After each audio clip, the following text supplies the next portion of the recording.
Ele foi traído pelo sangue do próprio sangue, vendido como escravo, acusado injustamente e esquecido em uma prisão. Mas o que José não sabia é que cada lágrima, cada porta fechada e cada noite solitária faziam parte do propósito de Deus para a sua vida. A história de José não é apenas sobre um homem que venceu. É sobre um Deus que transforma processos dolorosos em destinos extraordinários. Se você já se perguntou por que Deus permitiu certas perdas, por que pessoas que você ajudou te viraram as costas, ou por que parece que o seu sonho está demorando tanto para acontecer, este vídeo é para você. Porque aqui você vai entender como Deus usa o tempo, a injustiça e até a traição para alinhar você ao propósito que Ele escreveu antes mesmo de você nascer. José foi esquecido pelos homens, mas lembrado por Deus. E da mesma forma, talvez você ache que está parado, mas Deus está te posicionando. Fique até o final, porque esta história vai te mostrar como o propósito de Deus sempre prevalece, mesmo quando tudo parece perdido.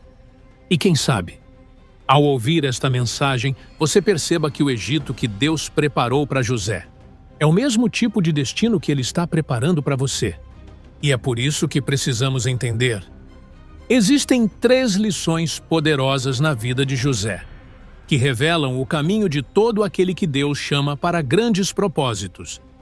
3 fases que todos nós enfrentamos antes de ver a promessa se cumprir: o poço, a prisão e o palácio. Cada uma delas esconde um ensinamento que pode mudar a forma como você enxerga o processo que está vivendo hoje. José, o homem que foi esquecido pelos homens, mas lembrado por Deus. O poço, quando o propósito começa com rejeição. Tudo começou com um sonho. Um jovem de apenas 17 anos, cheio de fé, entusiasmo e pureza, teve uma visão que mudaria o curso da história. Ele viu feixes de trigo se curvando diante do seu feixe, e depois o sol, a lua e as estrelas se inclinando diante dele. Era um sonho que revelava o destino que Deus tinha preparado.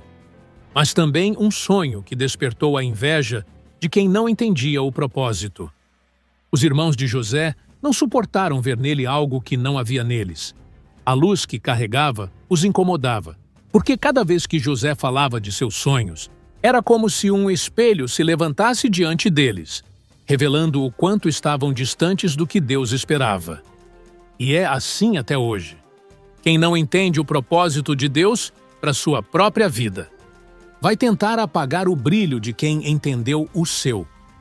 Um dia, José foi enviado por seu pai para visitar os irmãos. Eles o viram de longe, e antes que ele pudesse dizer uma palavra, tramaram contra ele. "Lá vem o sonhador", disseram entre si, e decidiram: "Vamos matá-lo e ver o que será dos seus sonhos." Mas Deus já tinha planos. Reuben, o mais velho, convenceu os irmãos a não o matarem. E assim, jogaram José em um poço vazio, no meio do deserto. Um buraco frio, escuro e sem saída. Ali, sozinho, sem entender o que estava acontecendo, José aprendeu a sua primeira lição. O propósito de Deus começa quando a gente perde o controle. Porque enquanto ele era o filho favorito, cercado de privilégios, ainda não estava pronto para o destino que Deus tinha preparado. O poço foi o primeiro passo do processo. Era o lugar onde José precisou deixar morrer o orgulho, a autoconfiança e a necessidade de aprovação dos outros. E talvez você também esteja nesse poço agora. Um tempo em que ninguém te entende, em que parece que Deus se esqueceu de você. E as promessas que um dia pareciam claras, agora parecem distantes e impossíveis. Mas o poço não é o fim. É o lugar onde Deus começa. Foi no poço que José descobriu que a presença de Deus não depende do cenário, mas da certeza de que Ele ainda está ali, mesmo quando o chão desaparece. O poço é o lugar da separação. Deus usa a rejeição para redirecionar. Ele permite que certas pessoas se afastem, não porque você perdeu algo, mas porque Ele está te protegendo de quem não caberia no seu futuro. Se José tivesse permanecido na casa do pai, cercado de conforto, nunca teria visto o cumprimento do sonho. Deus precisou tirá-lo do ninho para levá-lo ao palácio. E aqui está uma verdade que poucos entendem. O propósito de Deus começa onde o conforto termina. Deus não te chamou para uma vida previsível. Ele te chamou para viver o impossível. Mas antes do impossível, vem o improvável. E o improvável é o poço, o lugar onde você é testado, forjado e quebrado, até estar pronto para carregar o que Ele vai colocar em suas mãos.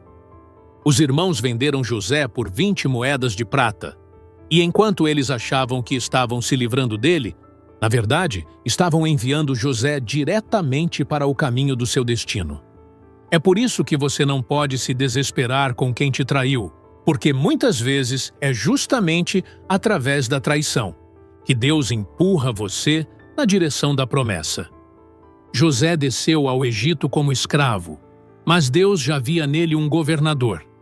Aqueles que o rejeitaram não sabiam que estavam colaborando com o plano divino. O poço foi o ponto de partida, e cada lágrima ali derramada foi regando o solo onde o propósito floresceria. Talvez hoje você esteja nesse mesmo lugar, sem entender o porquê de certas perdas, sem saber por que portas se fecharam, por que pessoas te abandonaram. Mas escute, o poço não é o lugar onde a sua história termina. É o lugar onde o céu começa a escrever um novo capítulo. O poço é o início do treinamento de quem Deus escolheu para grandes coisas.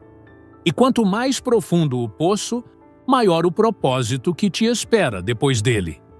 Deus nunca desperdiça dor. Cada queda tem um propósito. Cada lágrima tem um peso eterno. José saiu do poço de cabeça erguida, sem saber para onde estava indo, mas com a fé de que o Deus dos seus sonhos ainda estava escrevendo o seu destino. E se você está vivendo um tempo escuro, silencioso e confuso, lembre-se, Deus não te abandonou. Ele está te moldando, porque antes de colocar José no trono, Deus precisou colocá-lo no poço. E antes de te levar ao teu destino, Deus vai te ensinar a confiar quando não há respostas. O poço é o lugar onde o propósito começa. E quando você entende isso, a rejeição deixa de ser ferida e se torna direção. A prisão, quando o propósito é provado pelo tempo. José saiu do poço sem entender, mas confiando. Foi levado acorrentado, caminhando sob o sol ardente do deserto rumo ao Egito. De filho amado, tornou-se escravo. Mas mesmo ali, no país estranho, a mão de Deus nunca se afastou dele. Foi vendido a Potifar, oficial de Faraó, capitão da guarda. E ainda que fosse servo, José carregava algo que ninguém podia tirar: a presença de Deus. Tudo o que ele tocava, prosperava. A casa de Potifar foi abençoada por causa dele. Quando o propósito está em você, ele frutifica até no deserto. Não importa onde te coloquem, quem é cheio de Deus faz florescer o impossível. Mas o inimigo sempre tenta interromper o plano antes da hora. A mulher de Potifar se encantou por José. Dia após dia o provocava, querendo arrastá-lo para o pecado. Mas José temia ao Senhor mais do que desejava agradar aos homens. E quando foi acusado injustamente, não se defendeu. Foi jogado na prisão como criminoso, embora tivesse feito o que era certo. É aqui que o propósito é posto à prova. Quando você faz o bem e parece ser punido por isso. A prisão de José não foi castigo, foi refinamento. Deus o tirou da casa de Potifar porque o plano era maior que o cargo de servo. Mas antes de colocar uma coroa em sua cabeça, Deus precisava moldar o coração. Na prisão, José conheceu o silêncio de Deus. Aquele tipo de silêncio que fere, que confunde, que faz você se perguntar: Senhor, ainda estás comigo? E mesmo sem respostas, ele permaneceu fiel. Trabalhava, servia, ajudava os outros. Enquanto esperava a sua libertação, libertava os corações ao redor. Ali, conheceu o copeiro e o padeiro do rei, 2 homens angustiados por sonhos estranhos. José os ouviu e disse: Interpretações pertencem a Deus. Contem-me seus sonhos. Deus falou através dele, e tudo aconteceu exatamente como José disse. O copeiro foi restaurado, o padeiro foi executado. Antes de partir, José pediu: Lembra-te de mim quando estiver diante de Faraó. Mas o copeiro esqueceu. 2 longos anos se passaram. 2 anos de esquecimento. 2 anos de oração sem resposta. E talvez aqui esteja a parte que mais dói no processo. Quando quem você ajudou te esquece e o tempo parece não andar. Mas Deus não esquece. O tempo de espera de José era o tempo da preparação do trono. Porque enquanto ele esperava no cárcere, Deus estava preparando o cenário no palácio. Quando o propósito é de Deus, nenhum esquecimento humano é capaz de atrasá-lo. Deus estava ensinando José a confiar no invisível, a entender que o favor dos homens é passageiro, mas a fidelidade de Deus é eterna. A prisão nos ensina o valor da paciência. A prisão revela quem continua servindo quando não há plateia. A prisão mostra quem ama a Deus pelo que ele é, e não pelo que faz. José não murmurou. Ele transformou o cárcere em ministério. E por causa disso, o carcereiro lhe entregou a responsabilidade sobre todos os prisioneiros. Até dentro das grades, José governava. Quando você vive o propósito, até a prisão se torna território de autoridade. Deus estava treinando José para liderar, mas primeiro o fez liderar em um lugar onde ninguém queria estar. Quantas vezes você sente que está preso em uma estação da vida? Preso em algo que não avança, em orações que não são respondidas, em sonhos que parecem distantes?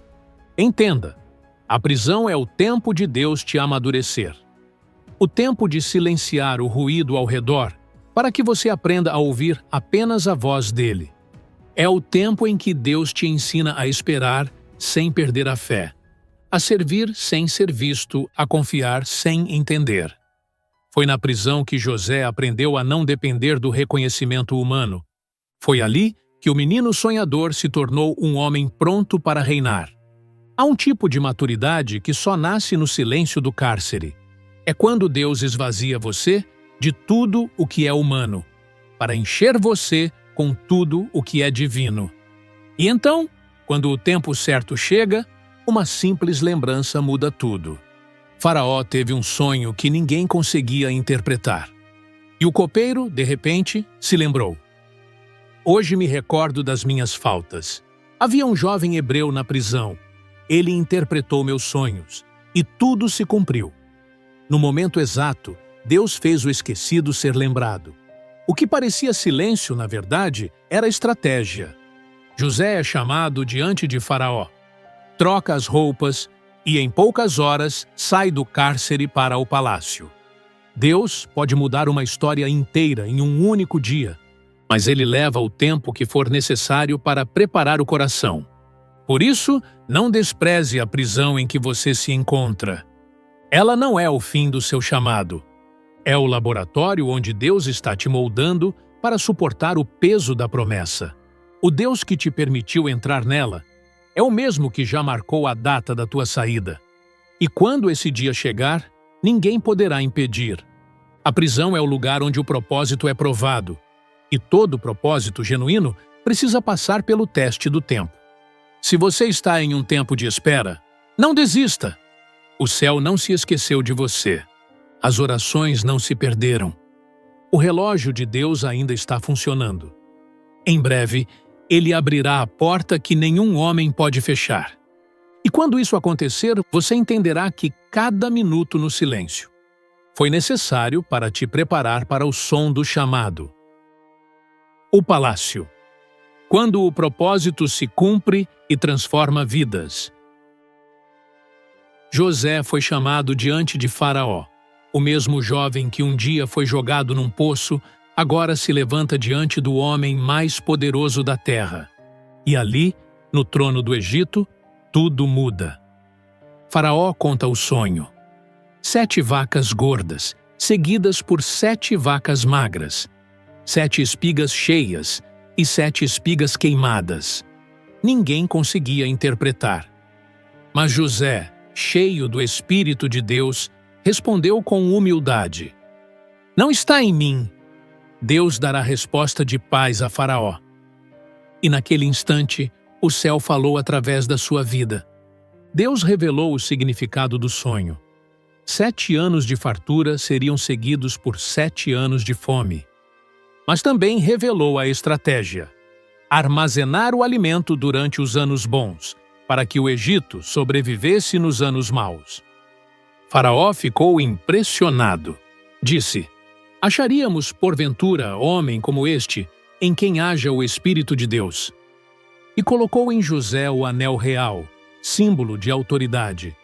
Vestiu-o com roupas de linho fino, colocou um colar de ouro em seu pescoço e o fez segundo em comando em todo o Egito. O escravo agora governava. O esquecido agora era lembrado por todos. O sonhador agora via o cumprimento da visão. Mas o mais lindo é que o palácio não mudou o coração de José. Porque quem foi fiel no poço e íntegro na prisão, sabe permanecer humilde mesmo com a coroa na cabeça. José aprendeu que o propósito não é sobre posição, é sobre missão. Não é sobre ser exaltado, é sobre estar disponível para cumprir o plano de Deus. Os anos de fartura passaram. As colheitas foram abundantes, os celeiros ficaram cheios e o Egito prosperou como nunca antes. Mas, assim como Deus revelou no sonho, depois da fartura veio a fome. Não apenas no Egito, mas em todas as terras ao redor.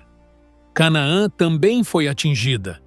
Jacó, já idoso e cansado, viu o alimento acabar.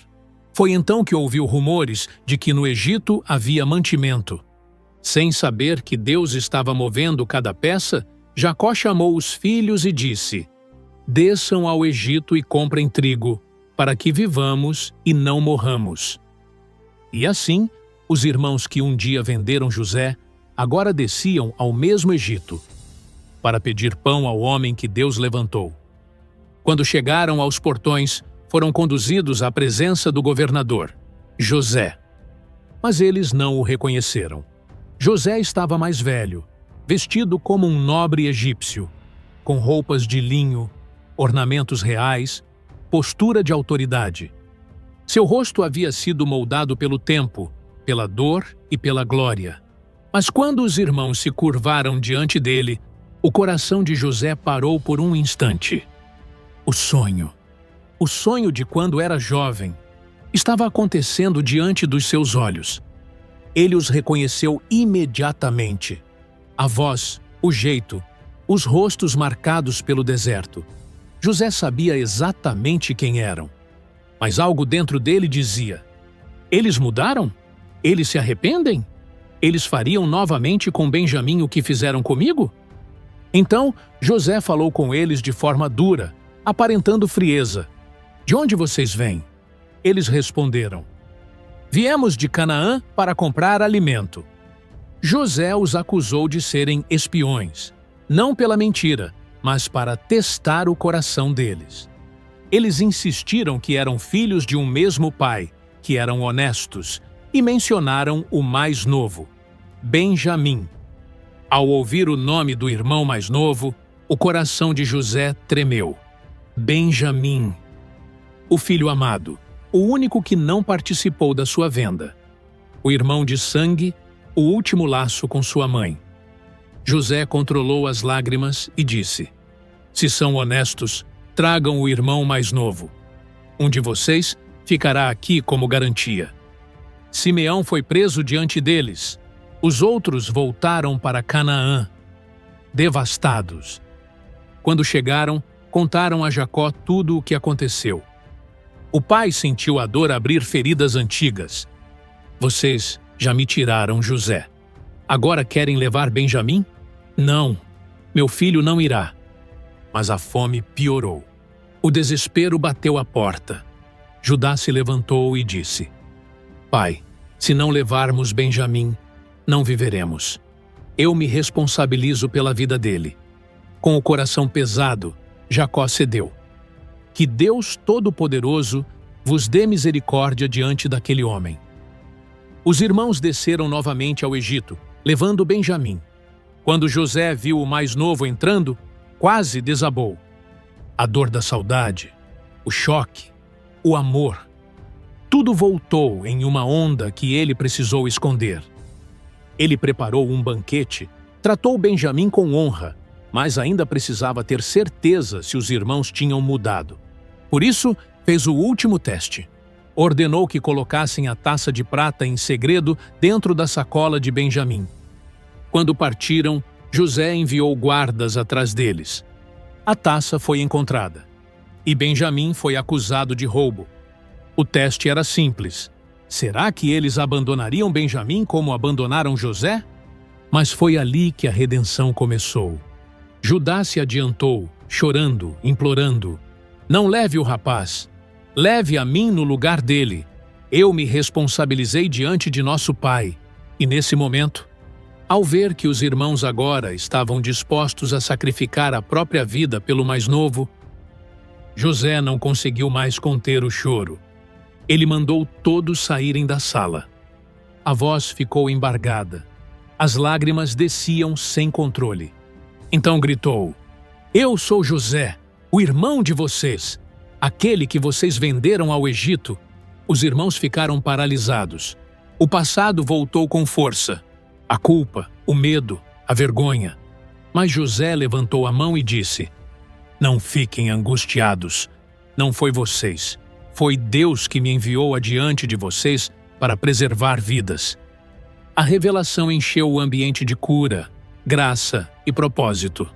O passado não era mais uma prisão. Era ponte para a redenção. José pediu que buscassem Jacó. O velho patriarca desceu ao Egito e, quando viu o filho vivo, se lançou em seus braços, chorando como quem recebe a vida de volta. Ali, em Gozém, a família foi reunida. O sonho se cumpriu. A promessa não morreu. O propósito venceu. O sonho se cumpriu. Mas José não comemorou a vingança. Ele escolheu o perdão. Porque o propósito não é provar quem estava errado, é revelar quem Deus sempre foi. Ali, José entendeu tudo. Cada lágrima, cada traição, cada silêncio e cada espera. Nada foi em vão. Tudo fazia parte do plano perfeito de Deus. E aqui está a grande lição. O propósito de Deus nunca é apenas sobre você. É sobre quantas vidas Ele vai alcançar através de você. José foi levantado para salvar uma nação, e também sua própria família. O menino que foi rejeitado se tornou instrumento de reconciliação. O prisioneiro se tornou provedor. O sonhador se tornou salvador. E talvez essa seja a revelação que você precisa hoje. O que você viveu não foi castigo, foi preparação. O que doeu, te moldou. O que você perdeu, Deus usou para te alinhar com o destino. Há momentos em que Deus nos leva ao palácio, não para nos exaltar, mas para mostrar que todo o processo tinha sentido. Deus não desperdiça dor. O poço te ensinou a depender dele. A prisão te ensinou a esperar. E o palácio te mostra que valeu a pena confiar. José olhou para trás e viu. Se os irmãos não tivessem o vendido, ele não teria chegado ao Egito. Se a mulher de Potifar não o tivesse acusado, ele não teria conhecido o copeiro. Se o copeiro não o tivesse esquecido, ele não teria sido lembrado por Faraó. Cada injustiça era uma ponte disfarçada. Cada atraso Era uma direção invisível. Assim é o propósito de Deus. Ele escreve certo, mesmo quando a página parece rasgada. E agora, o jovem sonhador estava diante de sua família, com o coração curado, com o passado restaurado e o futuro nas mãos. Ele abraça os irmãos, chora, perdoa, alimenta e os leva para viver em terra boa. E quando reencontra seu pai Jacó, o velho patriarca chora nos braços do filho que acreditava estar morto. Deus havia cumprido a promessa. O sonho não morreu, apenas amadureceu. O propósito de Deus não se perde no tempo. Ele apenas se revela quando estamos prontos para vivê-lo. E se há algo que a história de José nos ensina, é que o propósito sempre passa por 3 fases. O poço, onde aprendemos a confiar, a prisão, onde aprendemos a esperar, e o palácio, onde aprendemos a servir. Cada etapa é necessária. Cada parte é um degrau. E cada ferida, um testemunho. Se você está no poço, confie. Se está na prisão, permaneça. Porque o mesmo Deus que esteve com José também está com você. Talvez você não veja agora, mas Deus está construindo algo eterno através da sua história. E no tempo certo, Ele vai te colocar diante do propósito que sempre foi seu. Porque a promessa de Deus pode até parecer atrasada, mas nunca falha. E o propósito que Ele desenhou para a sua vida é maior do que tudo o que você perdeu. O poço foi o início. A prisão foi o processo. O palácio foi o propósito. E no final, José pôde dizer: "Vocês intentaram o mal contra mim, mas Deus o transformou em bem para que hoje muitas vidas fossem salvas." Essa é a jornada de todos os que têm um chamado. Deus permite o poço, sustenta na prisão e exalta no palácio. Não desista no meio. Não duvide no silêncio. E não perca a fé na espera. O mesmo Deus que foi fiel com José ainda cumpre promessas hoje. E quando o tempo certo chegar, você entenderá que tudo o que viveu fazia parte do propósito de Deus para a sua vida.